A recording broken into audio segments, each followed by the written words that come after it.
Olá galera, meu nome é Ricardo Furlan, sou idealizador do Espaço Vila Santina. É um espaço de treinamento, eventos e experiências que tem como valores a diversidade, a sustentabilidade e a espiritualidade, que são valores ligados à transformação. E foi pensando em transformação que a gente criou um canal no YouTube Vila Santina, que é para levar temas para vocês sobre transformação. E o tema desse primeiro webinar é Soluções de RH em Tempos de Crise.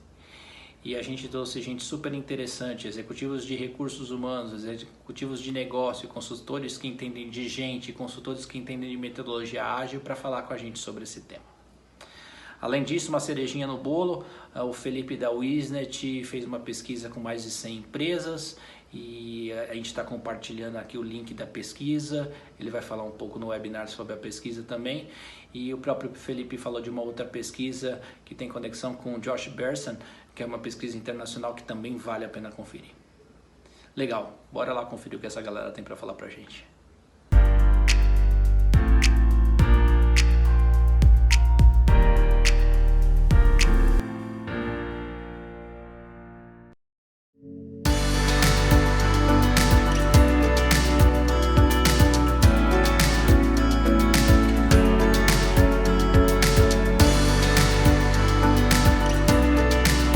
Eu queria apresentar para vocês essa galera fera, esse time de peso. Então, a Vivian Broger do Iguatemi, head de recursos humanos de lá e também cuida do comitê responsável pelo comitê de diversidade. Eu trabalhei com a Vivian na Natura, então tem aqueles amigos aqui que são mais velhos e aqueles amigos que são novos. Armandão é um dos executivos mais inteligentes com quem eu trabalhei. A gente trabalhou junto na Natura, ele era meu cliente, agora ele é CEO da Sequoia. A Mariana Zaparoli é uma consultora especialista em ágil da Bain Company, que eu conheci através do Felipe, que me indicou, super bem-vinda. Felipão, já é conhecido aí da galera, é sócio da Wisnet Consulting e também já fiz vários trabalhos com a Wisnet nas empresas por onde eu passei. Moisés é amigo novo também, indicadão pelo Felipe para participar do call, e é head de recursos humanos também. Então, super bem-vindo. Moisés, repete o nome da sua empresa, Moisés, por favor. Repete, não fala. É a Novo Nordisk. Isso. É a Novo Nordisk. Farmacêutica.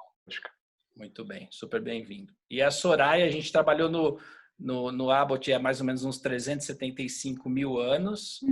Ela é head de recursos humanos, mas ela tem um nome chique, eu até anotei aqui, Chief Transformation Officer, que ela é head de RH e também de Digital da Alelo. Então, super bem-vinda também. Muito bem, galera.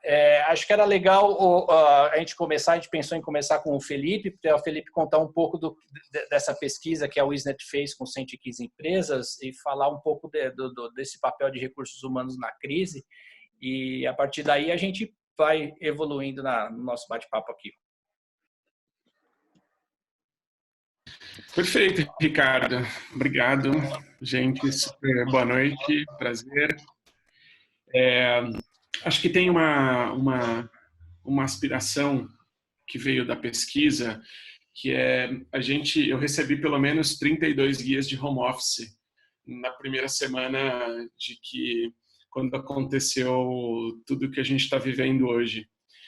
E aí uma pergunta que a gente se fez na Wisnet foi como é que a gente serve a comunidade que mantém a gente de pé durante 20 anos de uma maneira que tem a nossa cara, né? Que era um desafio de tentar dar dados consistentes, uma leitura mais bacana sobre o que está acontecendo. E a motivação da pesquisa foi um pouco esse caminho. Pela manhã, a gente vai disponibilizá-la na íntegra, porque a gente assinou um acordinho com a Você RH. A Você RH publica amanhã no site dela, às 6 da manhã. Então, às 9 a gente já manda a pesquisa na íntegra. O que a gente tem agora já é uma landing page com os principais insights que saíram da pesquisa, e aí é neles que eu quero fundamentar a fala.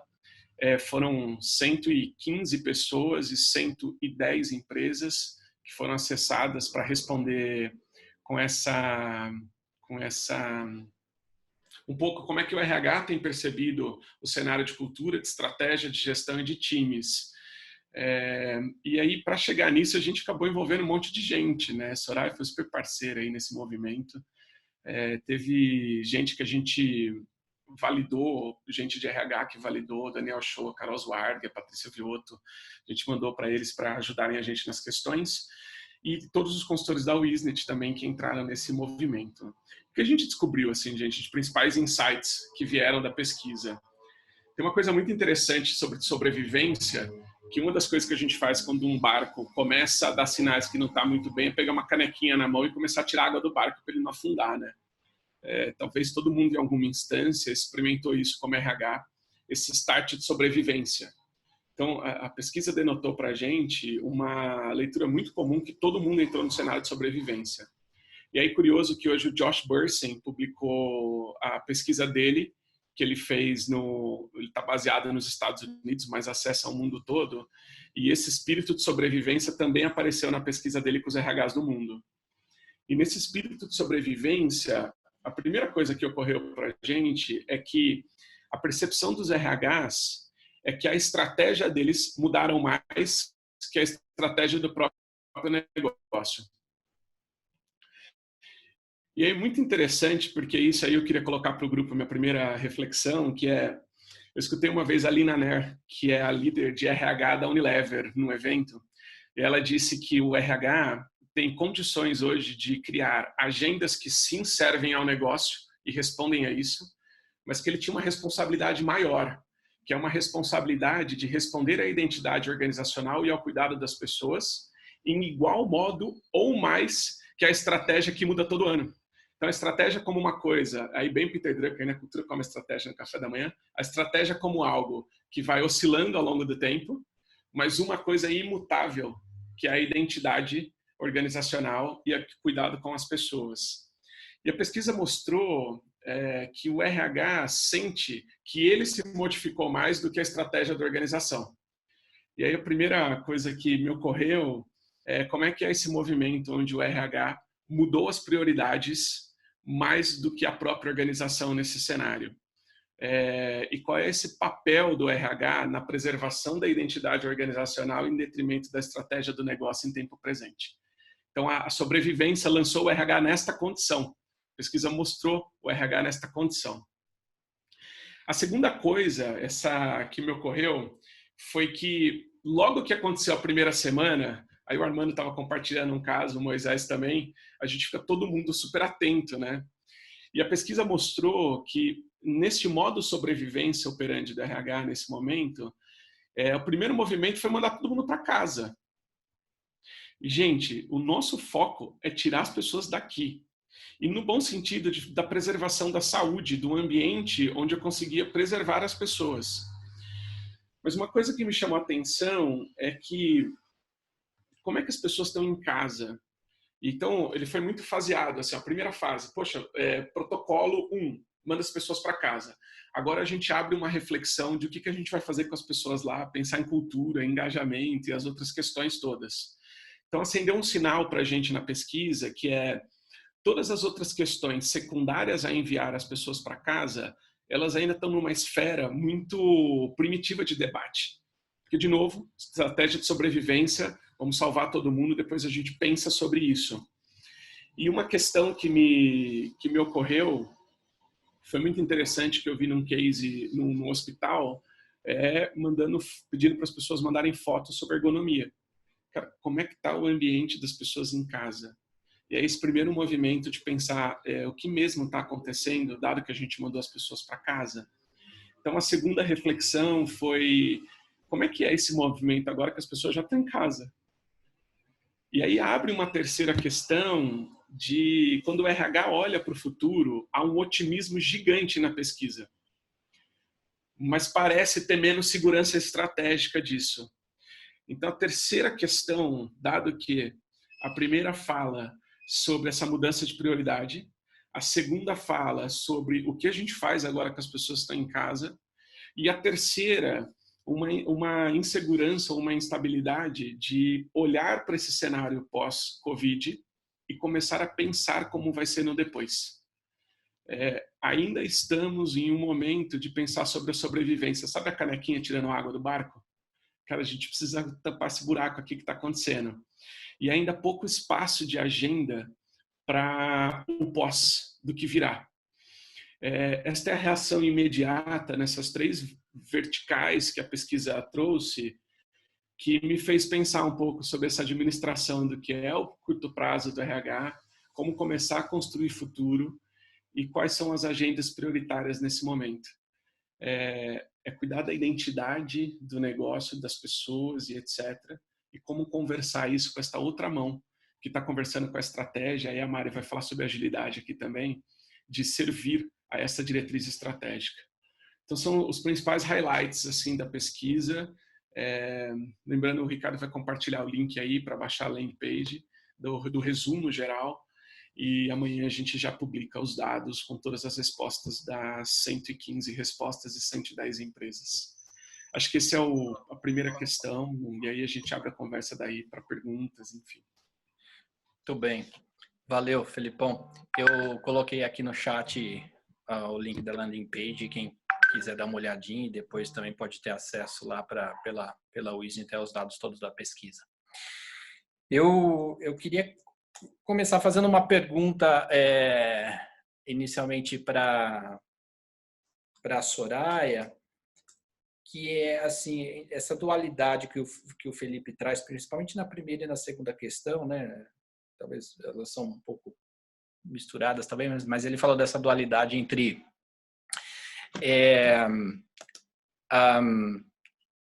entre a questão de pessoas e a questão de resultado, né? Como que você tem visto isso? Acho que você pode falar um pouco como você tem visto isso no mercado, mas pela sua experiência com um monte de gente, atuando em recursos humanos, mas também como é um pouco disso na sua experiência, na própria Alelo, e como isso está ainda mais agora na crise. Legal, Ricardo. Boa noite, pessoal. Então, estou na Alelo, a gente acaba sendo um termômetro do mercado, né? Porque é uma empresa de pagamentos que presta serviços aí, desde varejistas, farmacêuticas, muitos bares e restaurantes são clientes, que é um setor super afetado. Então, a gente acaba vendo como está acontecendo nos diferentes lugares, né?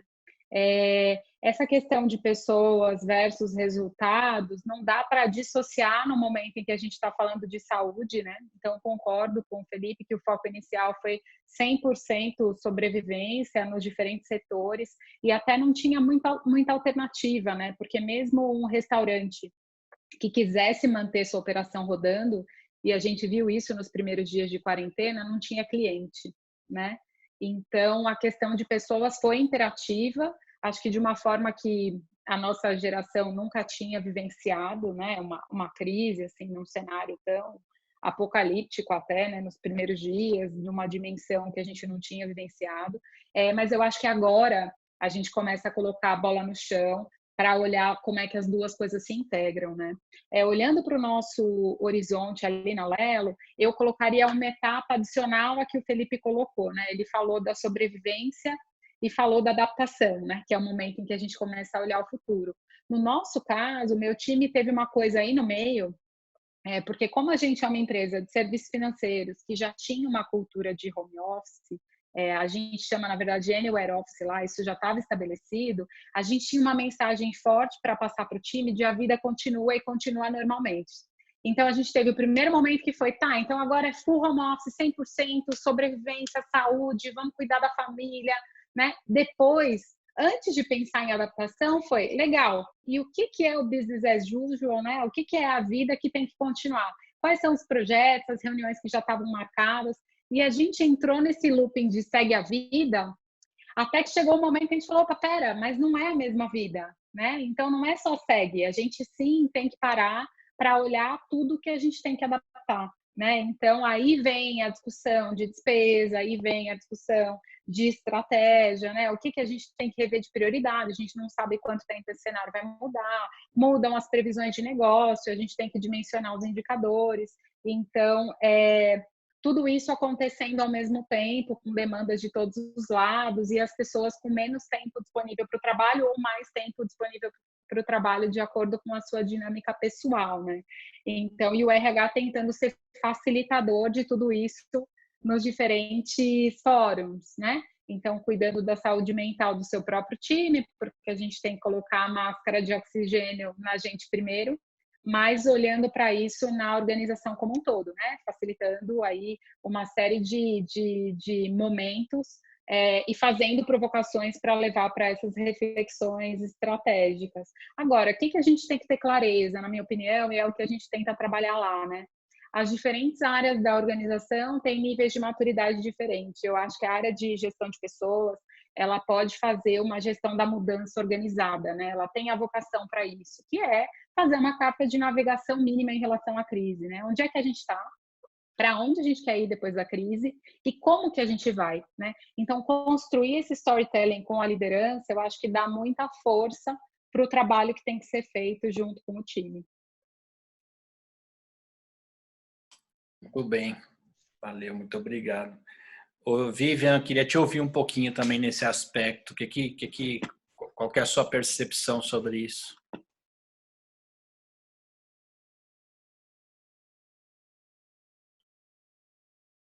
Oi, Ricardo, boa noite todo mundo.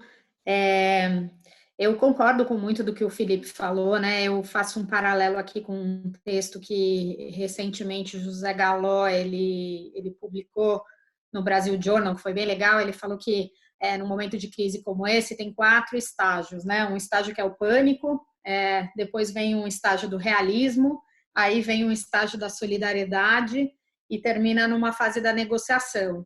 E eu consigo ver, né, a gente na Iguatemi tendo passado por todos esses estágios, né? Um primeiro momento onde vem o decreto e, bom, os shoppings estão fechados, a gente precisa colocar todo mundo em home office o mais rápido possível. O primeiro olhar foi sempre, sim, da preservação da saúde das pessoas, e aí não só dos nossos 3 mil colaboradores, mas uma preocupação também com os 10 mil indiretos que a gente tem nos shoppings, uma preocupação da gente também se posicionar num lugar de influenciador do nosso ecossistema, né? Então, uma preocupação maior ainda do que só cuidar ali daquele ambiente da Iguatemi, mas como é que a gente atua junto com as cidades nas quais a gente está, como é que a gente atua junto com os lojistas, enfim, todo o ecossistema que nos cerca.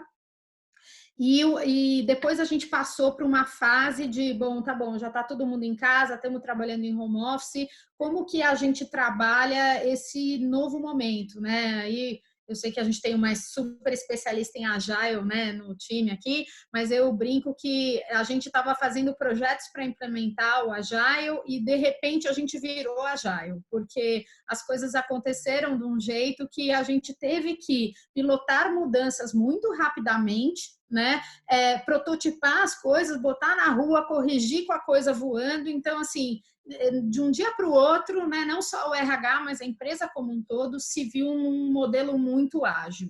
E eu vejo um monte de ganhos já em relação a isso, né? Quando a gente olha, a gente estava conversando, inclusive, sobre isso, né? Que algumas coisas que estão acontecendo hoje, eu tenho certeza que elas não voltam mais para trás, né? Assim, a gente ganhou um protagonismo, a gente ganhou uma autonomia de ter que resolver as coisas e até um jeito de operar como time que eu acho que nós vamos fazer de tudo para que isso se mantenha, porque é muito positivo, né? Na crise tem também esse lado da gente se mobilizar e conseguir tornar as coisas muito positivas. E depois a gente olhou, quando a gente conseguiu resolver as nossas questões mais sistêmicas ali, começou a criar uma agenda onde a gente, de fato, saiu dessa coisa, né, emergencial, aí sim a gente começou a criar comitês estruturados para a gente decidir como é que a gente ia operar, e agora a gente já está numa fase mesmo de negociação, aonde a gente já criou, não só a gente tem o comitê de crise, mas tem o comitê de continuidade também, né? Com uma agenda de olhar para o negócio no futuro, de olhar como é que a gente vai implementar esses aprendizados. E uma coisa que eu acho que aconteceu que foi muito positiva e que faz muito eco com o que o Felipe falou a gente estava numa jornada, né, com um trabalho grande de Employee Value Proposition, e eu diria que a gente acelerou isso enormemente, né, porque com a distância dos nossos colaboradores, a gente precisou aumentar muito a nossa velocidade de comunicação. A gente precisou criar novos canais de comunicação para se fazer presentes. E aí já não era mais para olhar se as pessoas estavam conseguindo operar no modelo de home office, mas um pouco para colher também como é que as pessoas estavam em relação aos seus estados emocionais. Está todo mundo muito vulnerável nesse momento, né? Não tem ninguém que não esteja sendo impactado por essa crise de uma maneira ou de outra, né? Alguns vivendo demissões na sua família, outros vivendo um temor de perder os próprios empregos, outros com muito medo de serem contaminados. Então, tem todo mundo e todo esse misto de sentimentos. E eu acho que está sendo uma oportunidade muito valiosa para o RH se posicionar nesse lugar da empatia, né? Nesse lugar da união, nesse lugar de olhar o aspecto humano na maior integridade do aspecto humano, né? Eu acho que a gente, em RH, tem um propósito, né? Dentro da Iguatemi, a gente fala que a nossa missão, né, é colocar o colaborador no centro da experiência do cliente. Eu acho que esse tem sido talvez os dias que a gente mais tem conseguido fazer isso, né? Colocar o colaborador mesmo em primeiro lugar, pensar tudo para ele primeiro, para que ele consiga ter uma paz e uma tranquilidade para dar sustentação e continuidade para o negócio. Então, tem sido uma jornada frutífera, né? Assim, eu já vejo uma série de aprendizados desse momento de crise que a gente está vivendo. Valeu, Vi. Acho que a gente poderia fazer um link agora com essa coisa da cultura ágil, né? Aproveitar que a gente tem uma especialista aqui no tema e pegar um pouco a opinião da Mariana também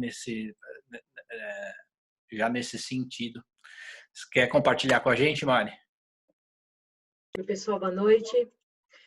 É curioso, né? Porque a agilidade já vem impulsionando essa discussão sobre ser capaz de se adaptar e experimentar, né? E como foi falado aqui, colocar na rua, pegar feedback, né? É o ciclo curto para você conseguir pegar feedback e se adaptar rapidamente, né? E que a indústria ou as grandes empresas ainda associam muito às pequenas iniciativas, às pequenas empresas, às fintechs, startups, ainda com o discurso de que para esse público dá, para mim ou para minha grande empresa não dá, porque aqui é diferente, por quê, né? Tem muito argumento do porquê que aqui não. E aí, de repente, vem um home office full, forçado, num intervalo de tempo extremamente curto, onde as empresas têm que pegar todo o seu grande plano ou seu conservadorismo e todas as suas dúvidas do que testar e jogar no lixo e pensar qual é o problema mais urgente que eu tenho que resolver amanhã, que, como vocês falaram aqui, a maioria foi para a questão da saúde, né? Então, põe essas pessoas para casa, para a gente preservar a saúde delas. E aí depois vem o próximo problema do seu backlog. Você pode não ter parado para estruturar ele, mas ele passou a existir no momento zero, que é se as pessoas vão trabalhar como, eu tenho infraestrutura, eu tenho computador, né? E assim vai. Qual que é o próximo problema? Agora elas têm, mas elas têm crianças, ou elas têm outros problemas que eu ainda não consegui enxergar, e pesquisas, e feedback. Na BEM a gente está com feedback semanais. A BEM mandou cadeira, mandou teclado, mandou monitor, tudo sobre feedback loop. E o que a agilidade sempre nos falou? Que era isso, que você tinha que ouvir seus colaboradores e que você tinha que ouvir os seus clientes para conseguir criar mecanismos na organização e caminhar em direções que podem variar de acordo com o feedback. Não é que não tem que ter plano, né? Não é que não tem que ter o mínimo de organização, mas é uma agilidade organizada capaz de se movimentar. E agora não tem mais opção, né? E os princípios que fortalecem a agilidade, né, que são essenciais para isso acontecer, como transparência e confiança, agora também não são mais opcionais. Ou você confia no seu time, ou você confia nos seus colaboradores, ou de alguma maneira essas pessoas dialogam sobre um trabalho visível remotamente, ou não tem mais empresa, né? Não é mais opcional, né?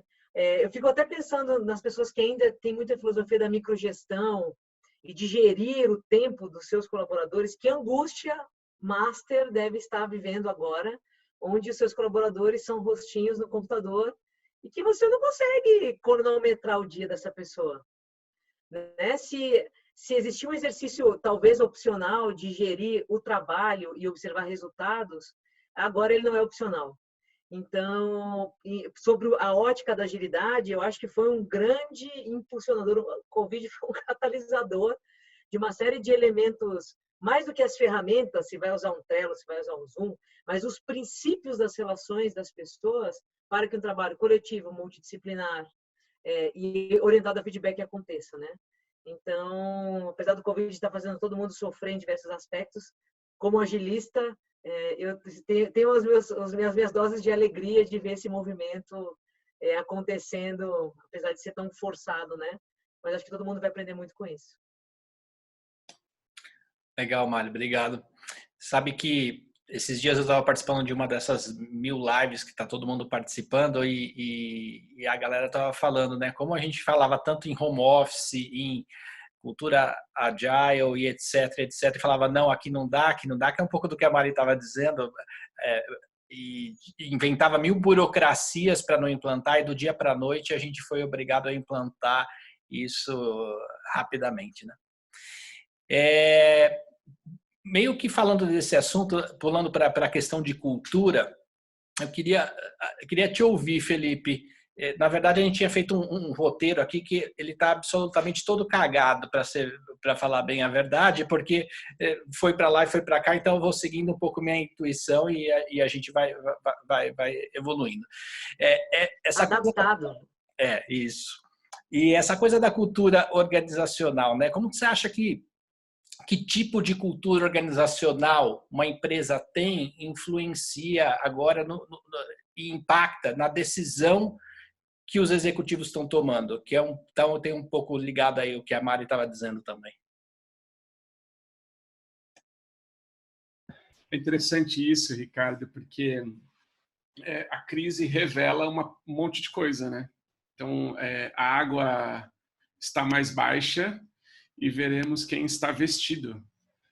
Literalmente, a maré baixou e aí tem um monte de caminho. John Hagel soltou uma dessas esses dias. É curioso que quando a gente olha para a pesquisa, a maioria dos RHs estão denunciando, e eu estou me ancorando nela, que estão sentindo uma plena vivência de valores organizacionais neste momento. Então, todo mundo, a Soraya estava comentando agora no chat, achei super interessante, que há uma potência dos rituais organizacionais neste momento. Então, quando a gente pega toda a composição de cultura, de fatores estruturais de identidade, que é propósito, missão, visão, valores, competências, todos eles estavam desenhados, na maioria das organizações, para uma agenda de transformação digital. Então, aquilo que acontecia dentro da organização que não tinha nome, a expectativa das pessoas em relação a este desenho foi acelerado. Porque a maioria das organizações que fizeram reframing, reskilling e todos os Res da vida tinham competências digitais como uma necessidade de serem incorporadas. Com o fenômeno que a gente está vivendo, toda esta agenda foi acelerada. Então, a luz de cultura para este efeito de agilidade, do digital, de incorporar essas competências de design, de comportamento, enfim, elas foram assimiladas de maneira mais rápida. Em contrapartida, os fatores de identidade organizacional que não estavam estabelecidos e não eram compartilhados precisaram ser comunicados da forma que deu. Então, nesse cenário, também mostrou a fragilidade da organização em fazer esses comunicados de uma maneira mais legal. Então, vai ter um monte de gente recebendo informação de vários lugares e a informação mais importante organizacional, que celebra uma narrativa já construída, não tem espaço num momento como esse, porque aí é a narrativa que as próprias pessoas estão construindo para elas e não aquela que a organização gostaria de ter construído. Então, essa dicotomia, empresas que desenharam cenários como cenário futuro, remote work e todas as coisas que a gente está vivendo, ótimo, foi acelerado. Quem não estava pensando isso e tinha uma fragilidade no processo de identidade organizacional, está experimentando um efeito de ter que colocar uma narrativa comum e um monte de gente que tinha a própria narrativa construída. E aí tem um monte de gente dizendo para essas pessoas como agir nesse cenário, competindo com o cenário organizacional. Então, foi revelado uma cultura organizacional com uma narrativa construída e outra que não, ficou fragilizada nesse momento. você sabe que esses dias eu ouvi numa live também um exemplo que ele é bem simples, né? Mas também agrega nessa discussão de cultura. As pessoas estão tão em casa e aí passa um filho, você está falando na frente, você tem um executivo lá, passa o filho, né? O filho do cara está lá, cara. Você não dá para controlar uma criança às vezes, né? E aí é assim, tem aquele outro executivo que vai introduzir o filho na história e vai fazer daquela história uma coisa bacana, né? De apresentar a criança para todo mundo, de envolver a criança. E tem aquele, obviamente estou indo para o outro extremo e exagerando, mas que vai dizer, cara, vocês não estão percebendo, vamos seguir as regras do home office, né, cara? Pô, põe as crianças trancadas no quarto do lado. Então, tem uma coisa, acho que, daquela cultura que é mais humana e que já tinha isso introjetado no DNA da companhia, às vezes, que vai mostrar a cara de cada um de verdade, né? E aquela cultura que não tinha nada de humana ou que estava migrando para isso também vai se deparar com os desafios que é fazer isso agora. Enfim, Armandão, queria te fazer uma outra pergunta baseada um pouco na segunda questão que o Felipe tinha trazido, na segunda, acho que foi na última questão, que o Felipe falou um pouco sobre... Bom, você pode falar de tudo que a gente já falou aqui, né? E dar sua opinião, obviamente, sobre a questão, mas também queria te ouvir sobre uma coisa que ele falou sobre pós-Covid. E aí, pós-Covid, né? Como as empresas, de alguma forma, estão se estruturando para isso? Como você vê as empresas fazendo isso? Se sim, se estão fazendo, se não estão? E a sua experiência pessoal também na Sequoia? Tá legal. Obrigado, Ricardo, pelo convite. Bacana estar aqui com vocês.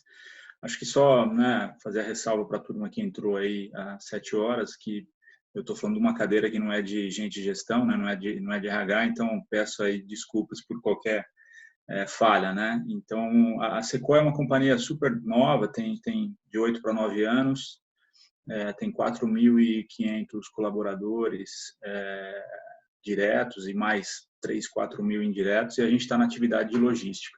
Então, e logística e abastecimento é uma das atividades que não pararam, né?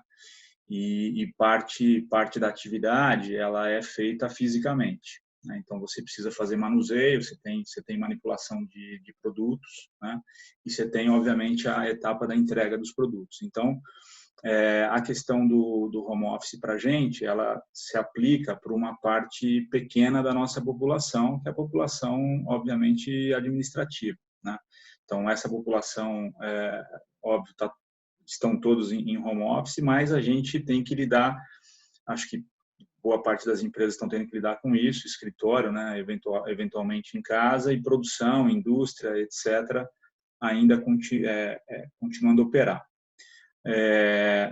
Acho que diferente, né? Eu vou entrar na sua pergunta, não esqueci da tua pergunta, não, vou entrar, só estou fazendo uma introdução, que eu acho que diferente das outras crises, né? Até estava refletindo um pouco depois do teu convite, Ricardo, que é um pouco assim, acho que diferente das outras crises, as outras crises eram as mais recentes, né? Desde 97 para cá, elas foram crises econômicas. Então, ela era a crise do CFO.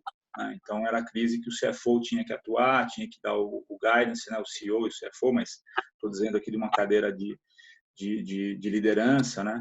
Então, eram sempre crises de crédito, crises de inadimplência, né? Crises relacionadas com a economia, né? Essa crise da economia, ela ainda não chegou para a gente, né? Então, a gente está, de fato, por isso, acho que a introdução do Felipe, no início aqui da nossa conversa, que foi justamente essa questão do papel e do protagonismo da área de gente e gestão, né? Porque é uma crise diferente, é uma crise de gente, né? Uma crise de pessoas, e daí a gente já ouviu aqui dos colegas a questão da reação de proteção, né? Reação à questão de proteger as pessoas, de cuidar da saúde, enfim. E o que eu tenho achado muito interessante, diferente das outras crises que eu já vivi, e vivi algumas nessa cadeira de CEO da Sequoia, né? Então, a gente teve lá a crise do impeachment da Dilma, depois o greve dos caminhoneiros, depois a crise do Temer, enfim, mas são crises econômicas, né? E aqui está se exigindo muito do RH, né? Muito do protagonismo do time do RH e, de fato, acho que isso tem sido muito interessante, tem sido uma experiência impressionante que a gente tem vivido, acho que na Sequoia e junto aos nossos clientes, que é justamente o RH um pouco liderando a pauta e liderando a agenda e liderando esse olhar de como a gente está hoje e o que virá para o futuro, né? E daí, respondendo especificamente sobre a questão que você levantou, é óbvio que a gente tem que olhar para frente, né? Não tenha dúvida que a gente tem que olhar para frente, mas eu acho ainda que a gente ainda está num período, eu sou um pouco, infelizmente, eu sou um pouco pessimista nesse tema, que eu acho ainda que todo mundo, né, ficou, as charges do WhatsApp são famosas, enfim, e uma das que ficaram famosas recentemente é aquela lá que até entrou no debate do Paulo Guedes, que é um pouco aquela primeira curva que vem a contaminação, ela tem um tamanho, e depois vem a questão da recessão econômica, né? Então, são aquelas duas ondas. Eu sou um pouco pessimista e eu estou achando que a gente ainda está vivendo o recuo do mar. A gente ainda não viu nenhuma das ondas chegarem, a gente ainda está naquele movimento que o mar está recuando, e eu acho que a gente ainda tem que estar pensando e se preparando, de fato, para lidar com essas duas ondas que virão, né? Então, eu, particularmente, eu acho que a gente ainda não pode ser tão otimista a ponto de focar no pós-Covid, né? Eu acho que o foco ainda, a gente ainda vai passar por um cenário muito duro, de contaminação e de propagação e de aumento, enfim, acho que a gente vai viver ainda um pouco o luto e a tristeza que a Itália e a Espanha estão vivendo, espero que não nessa ordem de grandeza, né? Rezando e pensando para a gente não passar por isso que eles estão passando, ou que o Nova York tem passado nos dias mais recentes, enfim, mas eu acho que a gente ainda vai passar por isso, e eu acho que a gente não entrou nessa fase aqui, a gente entrou na fase muito rápida, que é o que a gente falou já, de se adaptar, né? Se adaptar ao fechamento das coisas, né? Mas a gente ainda não está naquela fase mais aguda, né, da curva, a gente não está na fase das perdas, dos lutos, já estamos, obviamente, mas não numa proporção que vai nos desestabilizar.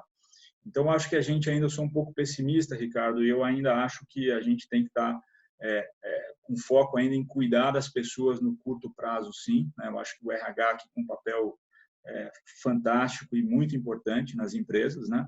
A gente olhar para esse curto prazo ainda, de lidar com isso, e depois como a gente vai sair disso do ponto de vista não só de cultura, mas do ponto de vista um pouco individual, né? E olhando aí, tendo esse olhar integral das pessoas, né? Como é que elas vão estar para encarar esses novos desafios, né? Agora, sair do pós-Covid, eu acho que é um exercício que a gente, brasileiro, né? E daí tem N piadas a respeito disso, que a gente está muito acostumado com crise, né? A gente nos últimos 10, 15 anos, a gente viveu muitas crises, né?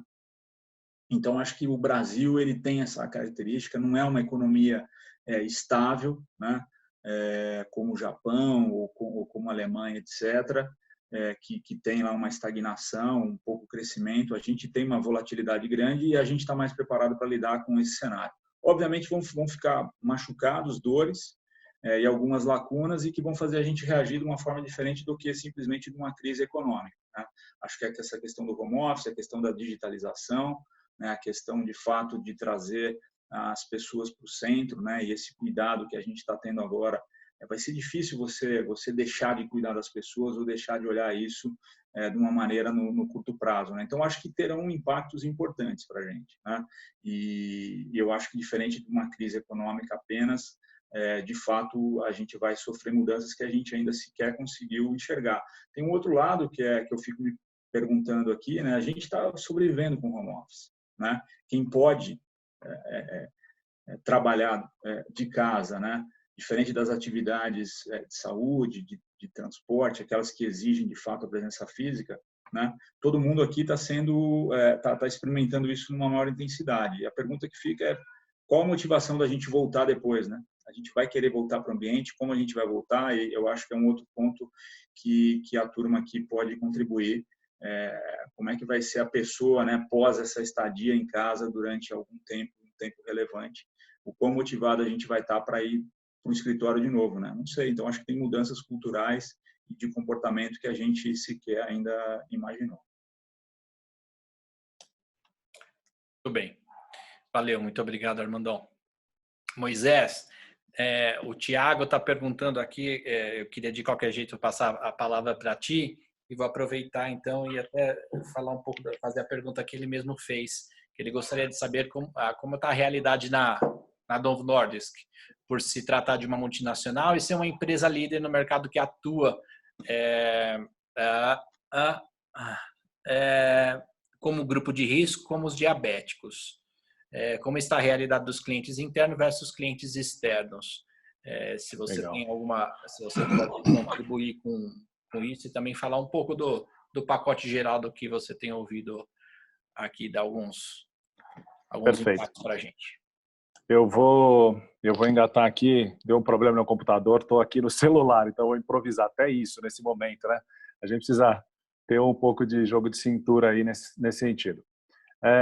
Primeiro, começando pela pergunta do Tiago, a gente definiu duas áreas de atuação. Um projeto para cuidar do nosso funcionário, né, dos nossos clientes internos, assim, por assim dizer, que ele tem basicamente 4 pilares.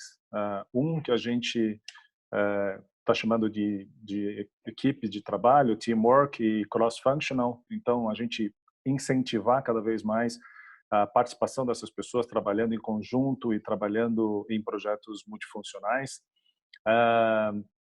Um foco dessa atividade também é como que a gente atinge os familiares dos nossos funcionários. A gente entende a nossa responsabilidade na cadeia como um todo. Então, por se tratar de uma companhia, como o Thiago bem falou, que é líder em produção de insulinas, todo mundo aqui conhece pelo menos uma pessoa que tem diabetes na família.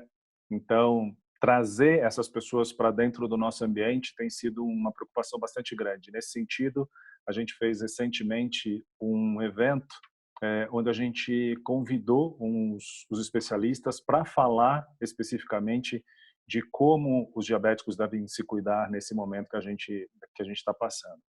O outro pilar desse projeto tem a ver com flexibilidade, né? Então, tudo que a gente pode flexibilizar em termos de recursos humanos, e aí eu pego um pouco a carona do que os colegas já falaram de agilidade. Acho que algumas coisas, ao meu ver, parece que como se a gente já estivesse prevendo que uma coisa nesse sentido fosse acontecer, né? Então, um dia eu acordei de manhã e tinha uma mensagem de uma funcionária minha dizendo: você viu que agora as avaliações de performance não tem mais ratings?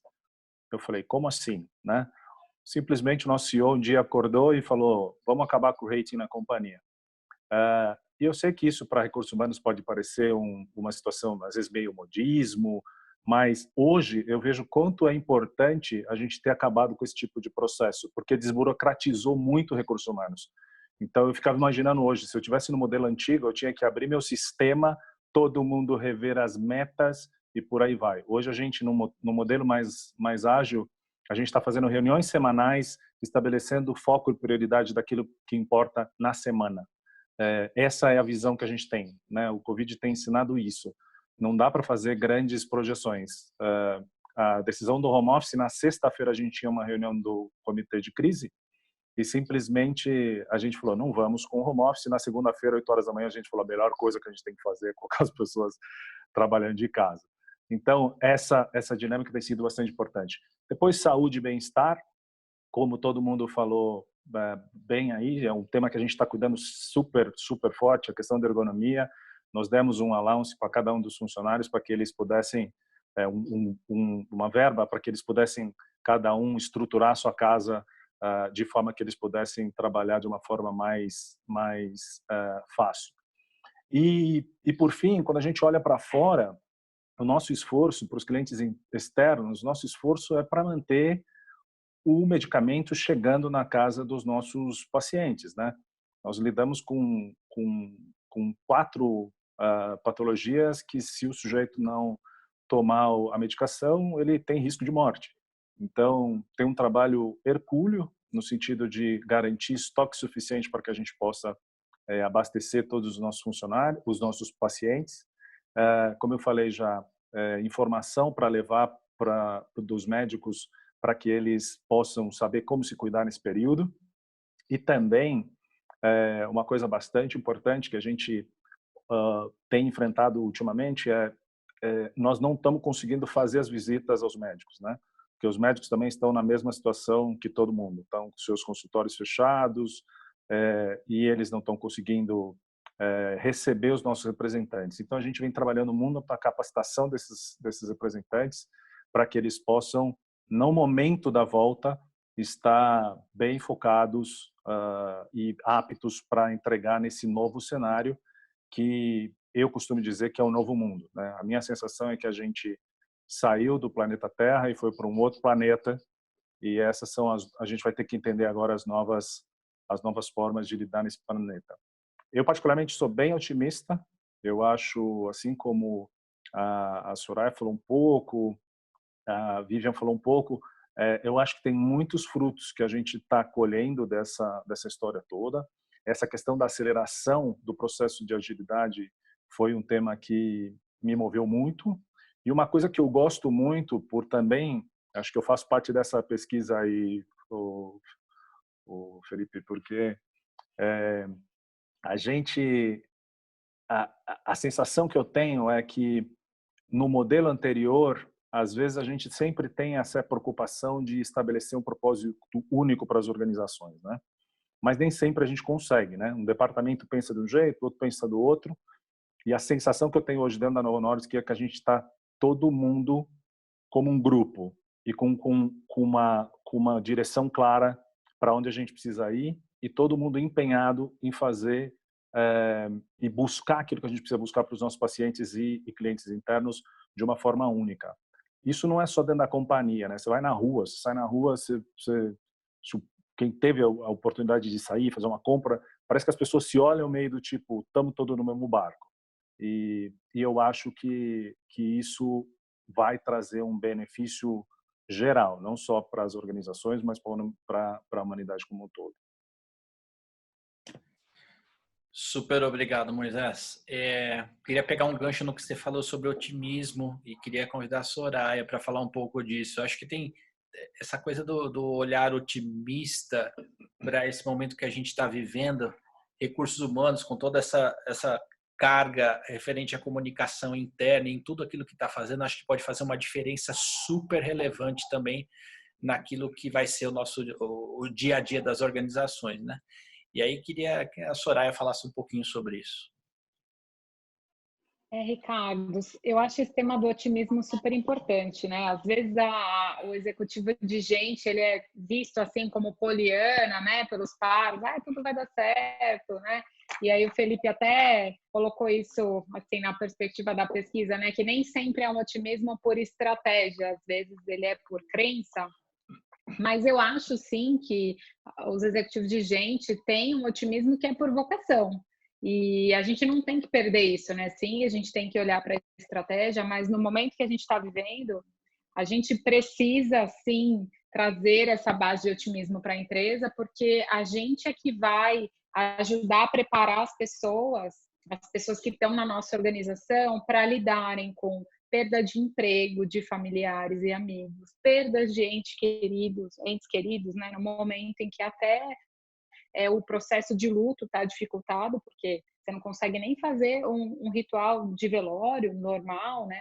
Então, a gente está passando, como sociedade, por uma série de situações difíceis e é muito importante a gente ter apoio emocional para lidar com tudo isso, né? Então, acho que sim, é o momento da gente assumir esse otimismo por vocação, porque ele é muito necessário, sem deixar de olhar para a estratégia, sem deixar de facilitar as situações facilitar os momentos que vão fazer a gente encontrar as oportunidades, refletir sobre como é que a gente retoma, né?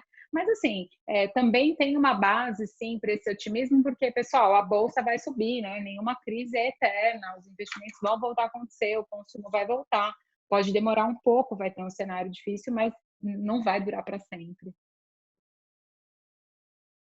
Muito bem. A gente tinha falado no início do call de vocês concordarem, talvez a gente pudesse fazer uma rodada rápida disso.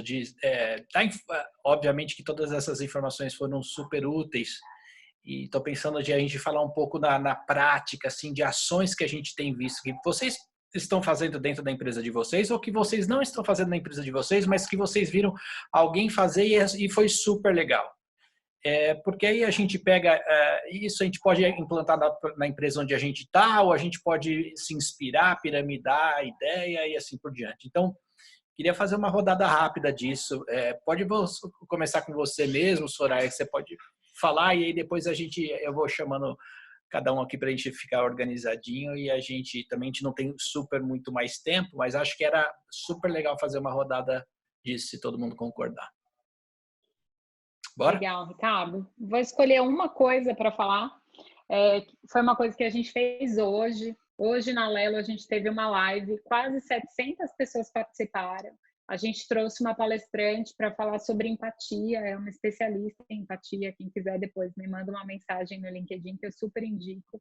Foi incrível, incrível. As pessoas pediram, inclusive, a gravação para assistir de novo depois com a família, né? Como eu falei, a gente está passando por um momento diferente e a gente tem que praticar tanto a autoempatia, né? Para não se cobrar demais, quanto a empatia com o nosso time, com os nossos familiares, né? Com o marido em casa, para não enlouquecer, né? Brigando pela... Então, foi um tema muito bom, muito pertinente. Tem várias coisas que a gente está fazendo, mas se eu for escolher uma para compartilhar, essa foi muito, muito boa. Valeu, obrigadíssimo. Vi, quer falar? Posso falar. A gente está fazendo várias coisas que eu acho que são legais, né? Uma coisa que a gente tem feito nessa história da gestão do cuidado das nossas pessoas a gente está numa parceria com o CVV, o Centro de Valorização da Vida, onde a gente está fazendo várias rodas de diálogo com os nossos colaboradores para que eles possam trazer aí todos esses aspectos, né, do medo, da vulnerabilidade, enfim, conseguir ficar mais inteiros para lidar com esse momento. A gente está oferecendo plantões de dúvidas diários para os nossos colaboradores através do Facebook também, porque a gente tem uma preocupação grande com o nosso pessoal de operações, que, né, não tem computador para o home office, e como que a gente fica próximo deles. A gente tem olhado também muito para como é que a gente expande o nosso papel para além de só o cuidado com os nossos colaboradores. Então, a RH da Iguatemi lançou uma iniciativa que chama RH Iguatemi com você, que é todo mundo que entrar no nosso trabalho conosco e colocar o seu currículo, a gente oferece uma consultoria para os currículos dessas pessoas, de graça, obviamente, e a gente fez uma parceria com a TAC, onde eles têm acesso a uma série de conteúdos também, para que eles possam aumentar a capacidade de se empregar. A gente sabe que muita gente já estava desempregada, né? A gente começou mal essa crise, porque a gente já começou com 12 milhões de desempregados, e serão mais, né? Então, a gente também está se colocando muito a serviço de ajudar a trazer um pouco de alento, um pouco de estímulo para quem está numa situação ainda mais difícil do que a gente que está, né, dentro de uma empresa e tal. Mas eu acho que uma das coisas que a gente fez mais bacanas e que reverberou enormemente é que a gente aderiu, né, ao movimento aí com mais de 1.000 empresas do hashtag Não Demita. Isso trouxe uma tranquilidade para os nossos colaboradores e também acho que coloca a gente nesse lugar de, através de uma série de estímulos que a gente está fazendo, também ajudar que o varejo possa olhar para quais são as medidas que a gente tem que fazer. Eu sei que não dá para julgar ninguém nesse momento, mas quais são as medidas que a gente tem que fazer para manter empregos? Porque isso não é só compromisso com a nossa gente, é compromisso com o nosso país, né? Como a Soraya falou, isso vai passar. E a gente precisa garantir que a gente vai estar pronto para o que virá. E agora, no olhar dos clientes, né, a gente também, muito rapidamente, a nossa área de marketing se mobilizou para gerar conteúdos. Então, a gente também está querendo trazer um pouco de leveza para os nossos clientes. Então, todo dia a gente tem uma curadoria aí que fala de wellness, que fala de arte, que fala de beleza, que fala de música, para continuar próximo dos nossos clientes, mesmo com os shoppings fechados.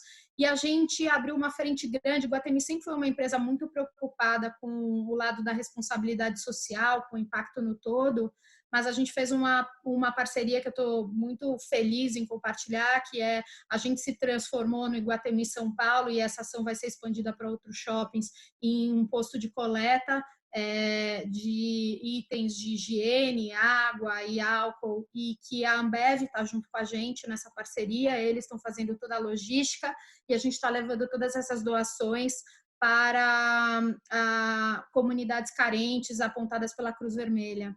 Além disso, a gente também se mobilizou junto com a União São Paulo para, através do nosso e-commerce, transformar o nosso e-commerce num ponto de doação de cestas virtuais, que depois são transferidas em dinheiro para pessoas mais carentes.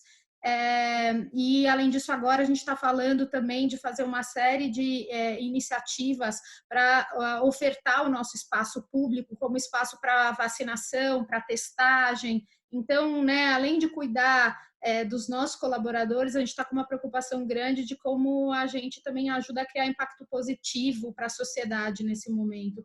Mas eu acho que de tudo que a gente fez, certamente o hashtag Não Demita foi o que ficou mais forte para os nossos colaboradores. Assim, apesar do nosso CEO ter vindo várias vezes dizer que isso é uma prioridade para a gente, que a gente está muito focado em manutenção dos empregos, e todos nós estamos, quando a gente aderiu ao movimento e tornou isso público, trouxe uma tranquilidade para os nossos colaboradores, que eu acho que isso alavanca o otimismo e alavanca o engajamento. Valeu, Vi. Super obrigado. Moisés.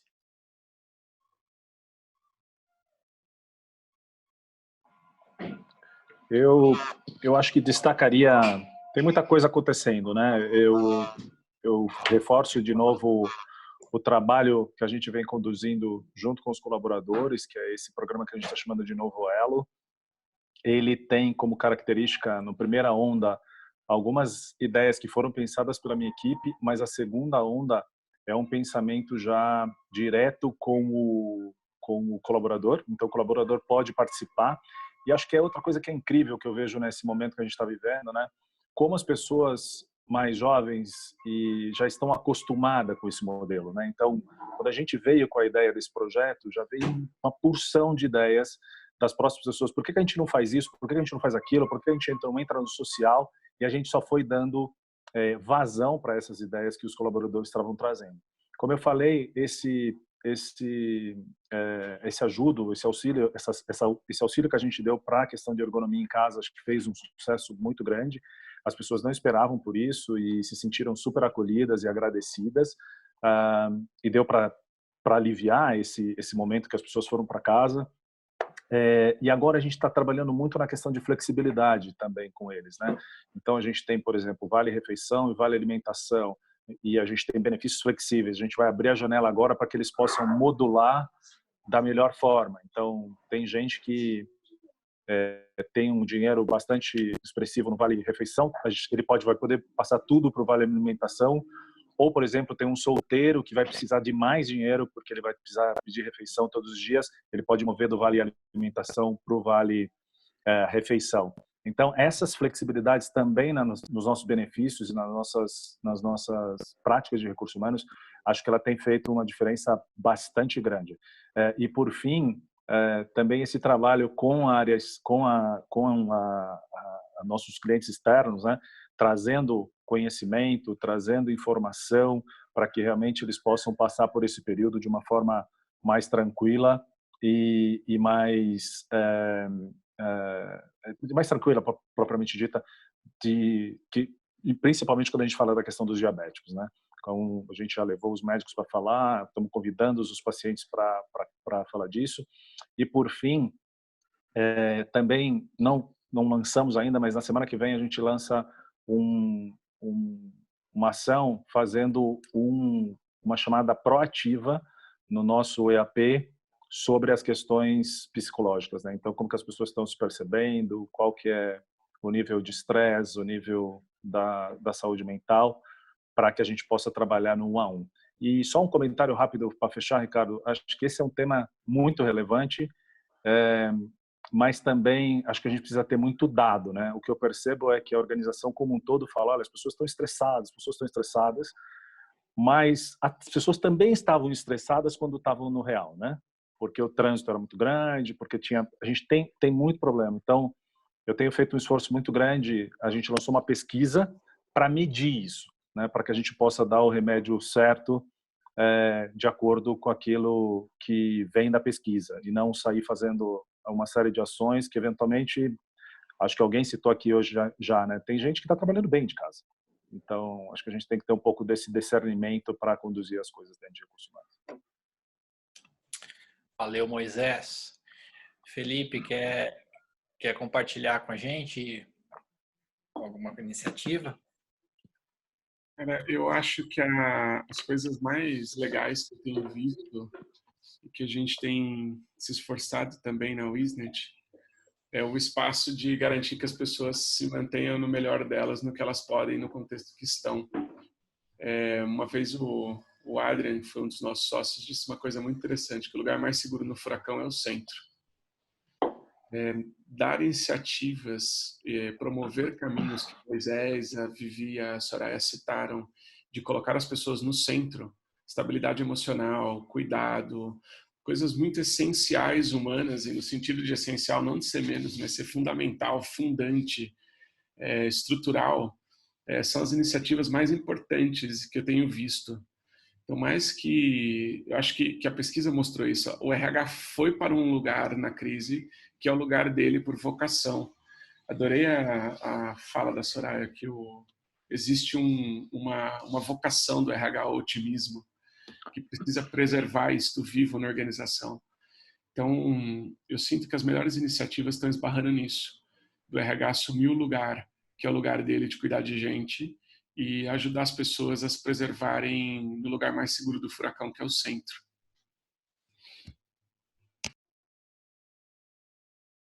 Muito bem. Você quer reforçar o lance da pesquisa, já que você está com a palavra? Você não avisa, ia passar. Ó. Só reforçando, gente, a pessoa é ótima para falar essas coisas. Só reforçando, gente, a pesquisa que a gente elaborou com as 115 profissionais de RH, as 110 empresas, amanhã de manhã sai no site da Você RH e a gente vai deixar disponível o link aqui para baixar a landing page, se cadastrar para receber a pesquisa na íntegra e amanhã a gente já envia para todo mundo no primeiro horário. Tá ok? Já vou colocar aqui o link para todo mundo que quiser receber. Eu já tinha colocado, mas é bom colocar de novo. Muito bem, valeu, Fê. Mariana? Bom, eu não estou à frente de área de RH, né? Aliás, trabalhei com o tema de agilidade muito sobre cultura organizacional, mas nunca no chapéu de RH. Mas eu posso compartilhar coisas interessantes que a BEM, como empresa, optou por fazer, que eu acho que envolvem, primeiro, esse cuidado que eu comentei, né? De como as pessoas estão nesse novo cenário e coisas, entre aspas, simples, como você tem uma cadeira para trabalhar, você precisa de um monitor. Isso foi viabilizado muito rápido e de um jeito muito respeitoso para apoiar as pessoas com essas coisas mais de dia a dia. Semanalmente, o nosso Office Head tem feito conversas, né? Os Office Meetings eram mensais, agora são semanais, e isso também dá muita segurança, né? Porque ele traz como é que estão os negócios, quais são os impactos da semana, traz uma novidade e tem trazido muito um olhar de serenidade e de humanizar essa relação virtual que a gente tem. Então, como é uma consultoria estratégica, no geral existe bastante formalismo com os nossos clientes, né? E eu vi da nossa maior liderança hoje coisa do tipo, gente, ele botou um slide recentemente que tinha lá uma pessoa com um gato subindo no monitor, outro com o filho metendo a cara, tal. Agora é isso, e isso nos humaniza e tá tudo bem, né? A gente não precisa morrer de angústia porque meu filho entrou aqui e parou a minha reunião. Isso vai acontecer.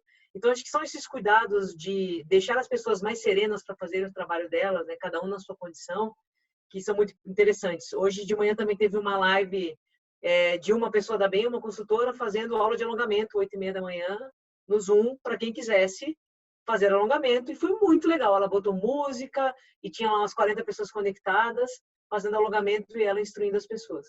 Então, são coisas simples, né? Um pouquinho de criatividade, eu acho que vai bem.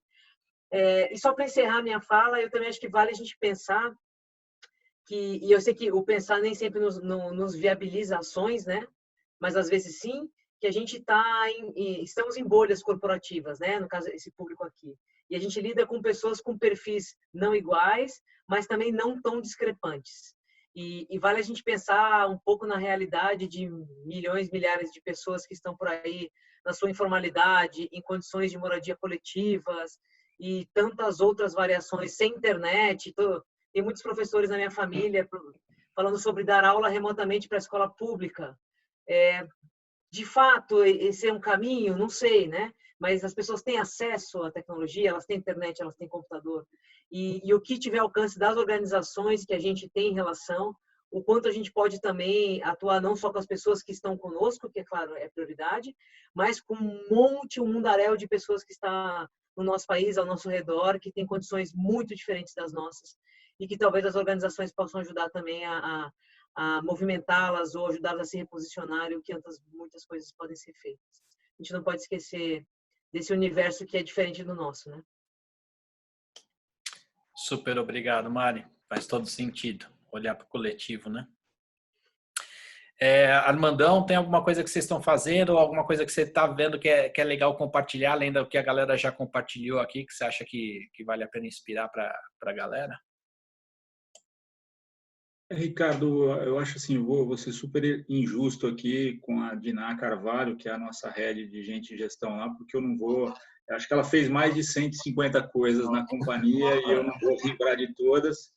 E, de fato, acho que é como eu falei no início, né? Acho que essa crise não é a crise do CFO, é a crise do head de RH, e a Diná tem nos representado muito bem nisso. E muito feliz com o trabalho da equipe de RH, nos apoiando demais no nosso dia a dia, que é um dia a dia muito difícil, né? A gente está com literalmente a cabeça no forno e o pé na geladeira, né? Então a gente vive em mundos diversos dentro da companhia, né? A gente tem uma parte importante de comércio eletrônico que está avançando e crescendo muito rápido, e toda a outra parte de B2B, que é a entrega em shopping, etc., parada, né? Então, a Diná está tendo que ter esse malabarismo de lidar com os públicos internos de maneira muito diferente. Então, tem gente parando, gente em férias, gente de banco, de horas, etc., e gente que está tendo que fazer hora extra e trabalhar de sábado e domingo para a gente atender a demanda da entrega do home delivery, da entrega do porta a porta, né? Então, acho que o RH está tendo essa habilidade. Eu acho que de legal que a gente, enfim, de fato, ela conduziu muitas iniciativas com os funcionários, mas eu vou falar, acho que para fora da companhia e não para dentro dos colaboradores, que eu, de fato, seria injusto com ela aqui, porque ela tem feito um trabalho muito grande. Mas o que a gente fez, Ricardo, é um pouco óbvio, que poxa, qual que é a nossa capacidade, né? A capacidade da Sequoia, a gente está presente aí todo dia, praticamente em 2.700 municípios, fazendo entregas. Então, o que a gente fez, a gente colocou a nossa malha à disposição dos governos e das entidades para usar a nossa malha para distribuir os itens que que hoje mais precisam, né? Hospitais públicos precisam de máscara, de álcool gel e etc. e tal. A gente colocou a nossa malha à disposição e a gente tem feito isso, né?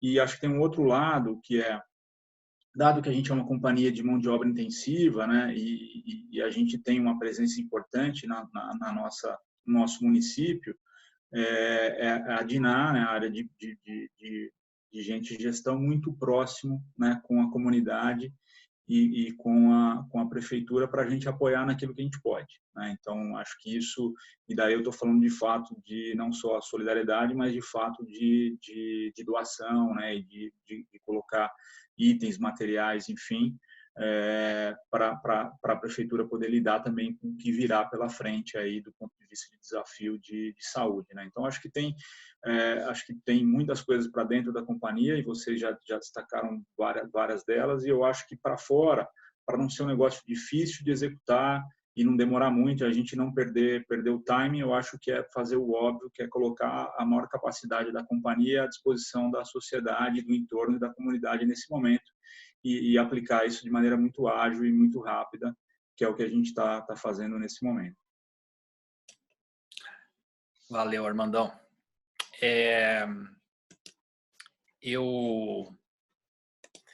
Nos calls aí que eu participei,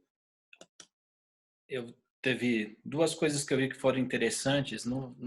sei se eu deveria citar a empresa, mas também não importa muito a empresa, mas é uma empresa de bem de consumo e as pessoas precisavam todas na linha de produção trabalhar. E obviamente as pessoas estavam com medo de trabalhar. Então a empresa começou a trabalhar essa coisa da importância na comunicação interna, a importância dessas pessoas trabalharem para o coletivo. Né? Por que era importante eles trabalharem para o coletivo? Trabalharam bastante isso. E depois as famílias dessas pessoas começaram também a falar, poxa, mas tá todo mundo em casa, meu pai tem que trabalhar, minha mãe tem que trabalhar, meu irmão tem que trabalhar. Então a empresa começou a trabalhar também junto com a família, como uma comunicação externa para a família. O que aconteceu foi que a família começou a dialogar junto com a empresa. Então o diálogo entre funcionário e família ficou super produtivo. E levou também ao engajamento dos colaboradores todos, ao entendimento em prol do coletivo. Uma outra coisa, uma outra empresa, só para falar de coisas que eu não ouvi, pelo menos não ouvi a princípio, de influenciadores. Uma empresa criou um grupo interno de funcionários de influenciadores. Algumas fazem isso remunerado, outros não remunerado, mas é uma galera que, além de você tratar só da comunicação escrita ou através de Zoom, a galera também, principalmente aquelas empresas onde ainda tem mão de obra trabalhando, funcionários trabalhando porque precisa, principalmente para a ajuda do coletivo. Então tem influenciadores, pessoas que representam recursos humanos, mas são de outras áreas, que atuam levando e trazendo informações de modo produtivo. E gente fazendo empréstimo consignado, consultoria financeira, que também acho que pode de alguma forma ajudar as pessoas. Bom, galera, a gente já meio que passou do horário. Eu queria super agradecer vocês, assim, agradecer todo mundo que estava na live, agradecer vocês. Acho que foi super legal, espero que vocês tenham gostado. A ideia é que também a gente possa fazer outras lives mais para frente, então se você tem algum tema que te interesse, coloca lá no Vila.Santina no Instagram também, algum tema que é interessante para vocês, e a gente traz gente bacana como a gente trouxe hoje aqui. Obrigado a Yara, Cícero, Joares e Carol que me ajudaram a colocar isso aqui de pé, a vocês todos, os amigos novos, os amigos antigos, especialmente ao Felipe, super obrigado, valeu Felipão pela ajuda aí, foi super legal. E você que ouviu, que está aí também, super valeu. Eu queria só falar para vocês, incentivar mesmo, que foi um pouco do que a Mari falou, mas do ponto de vista social. Assim, sei lá, se você tem alguém que você está ajudando, ótimo. Se não tem quem está ajudando, procura uma pessoa ou um grupo que está precisando, né? E se faz sentido no seu coração também, vai lá. Se vocês têm alguma dúvida de gente séria, pode procurar no meu Instagram, na Vila Santina, e com toda essa galera aqui que está fazendo um monte de projeto social bacana aí também para a gente ajudar as outras pessoas. A gente está na nossa casa confortável e com a comidinha na mesa, né? E tem muita gente que não tem nenhum nem outro. E é isso. E por fim, só queria ler uma frase aqui. Eu fiquei pensando, aí veio uma frase aqui de um post que a Carol estava fazendo para a gente, que no Vila Santina: a escuridão não pode expulsar a escuridão, apenas a luz pode fazer isso. O ódio não pode expulsar o ódio, só o amor pode fazer isso. Então que a gente esteja na luz e no amor, né? Super valeu.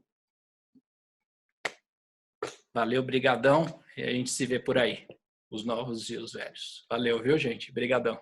Tchau, tchau. Valeu, obrigado. Valeu, tchau. Tchau, gente. Tchau, obrigada. Obrigada. Tchau. Gente, valeu. Valeu.